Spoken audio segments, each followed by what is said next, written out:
Hello folks, Celtic Nerd here bringing you another nerdy video. When I decided to do the operations that has the Inquisition basically look into the shards. And as such, I was like, you know what?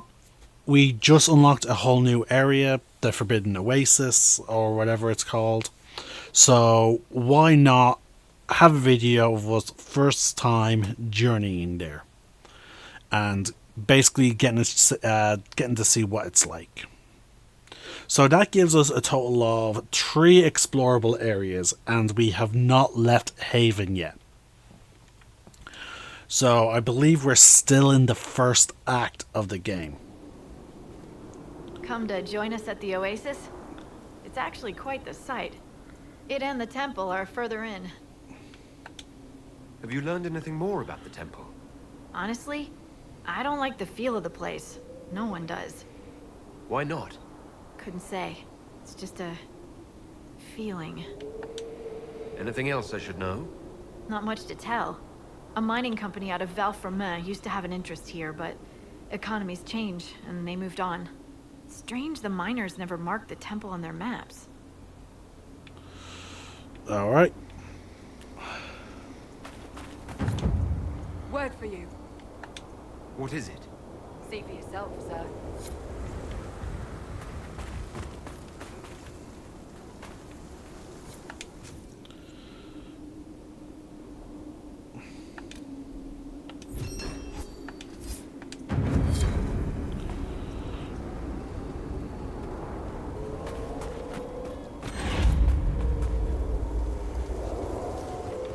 Alright, and immediately we're met with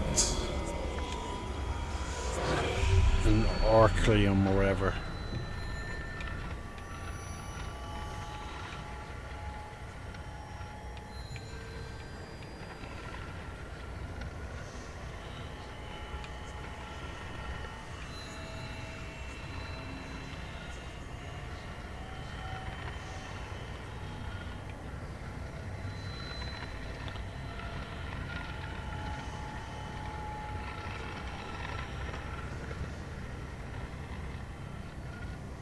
There you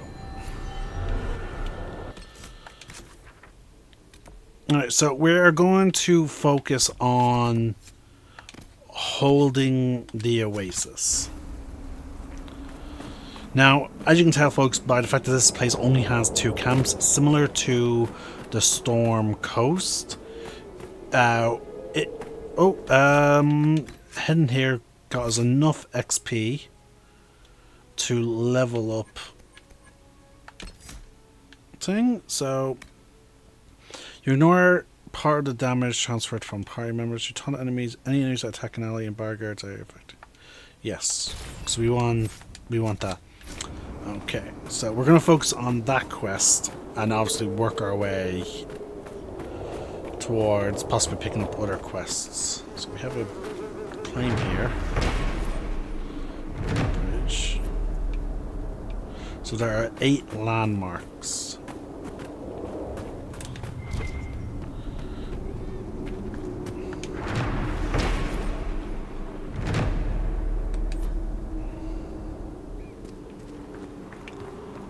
So, now this area might be small, folks, in terms of, like, you know, width and whatnot, but it's probably quite big in terms of, how should I put it, vertical, like a lot of these cliff areas and whatnot.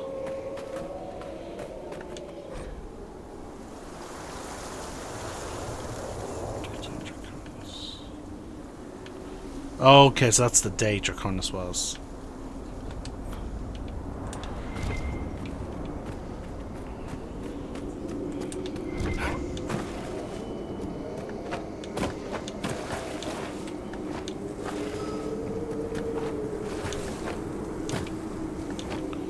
Alright, well, there's a lad.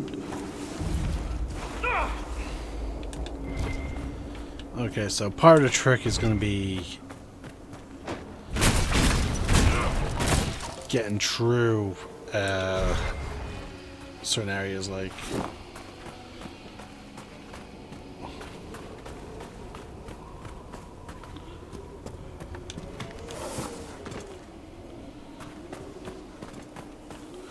Oh wait, is that a shard?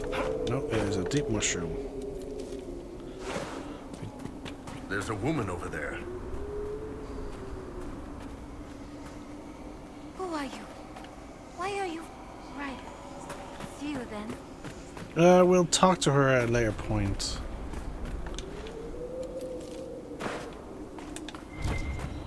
Right.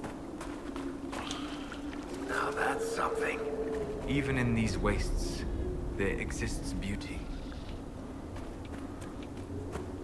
Okay, we're gonna set up camp. You, sir.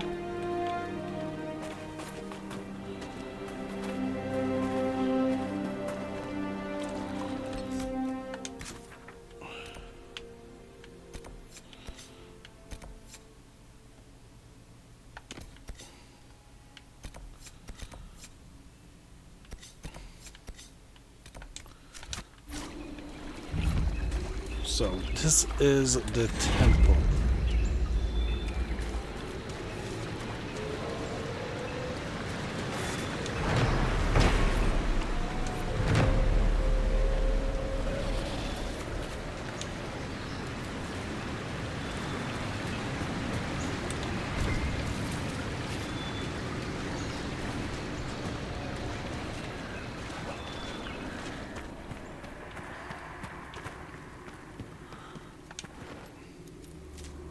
Okay, so clearly this area gives us a bit more reliable access to deep mushrooms. So here we go. It's curving back.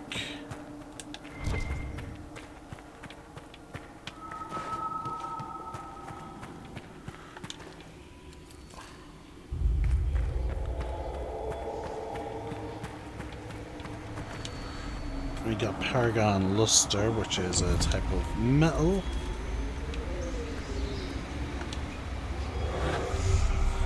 Alright, let's mark 1, 2, 3, and 4. Now we have a landmark here. Walkways.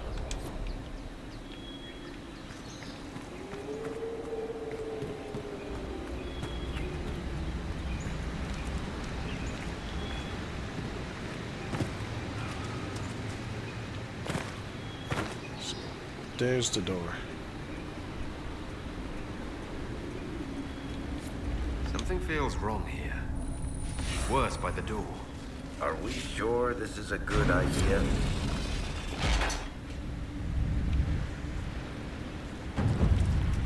The feeling at the door. It's gone now. I believe it was a magical ward of sorts. A warning perhaps, or a test. Explains why the miners left this place alone.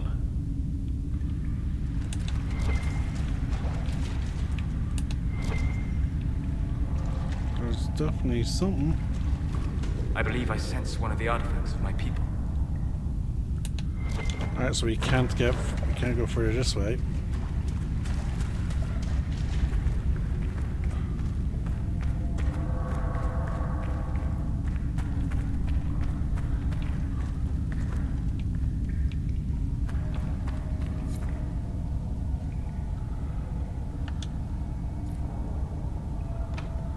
We need more shards.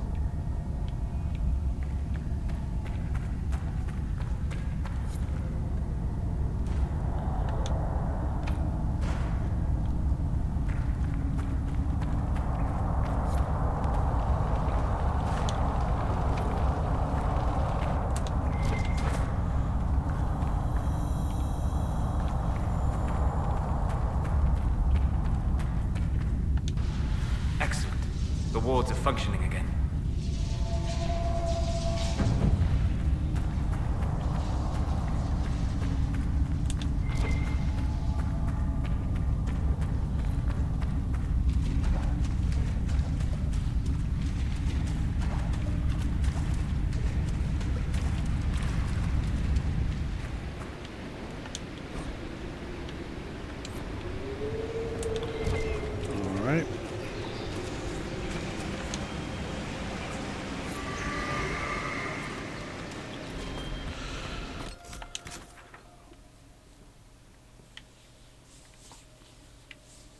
Alright folks, I just wanted a brief video of us first time coming here.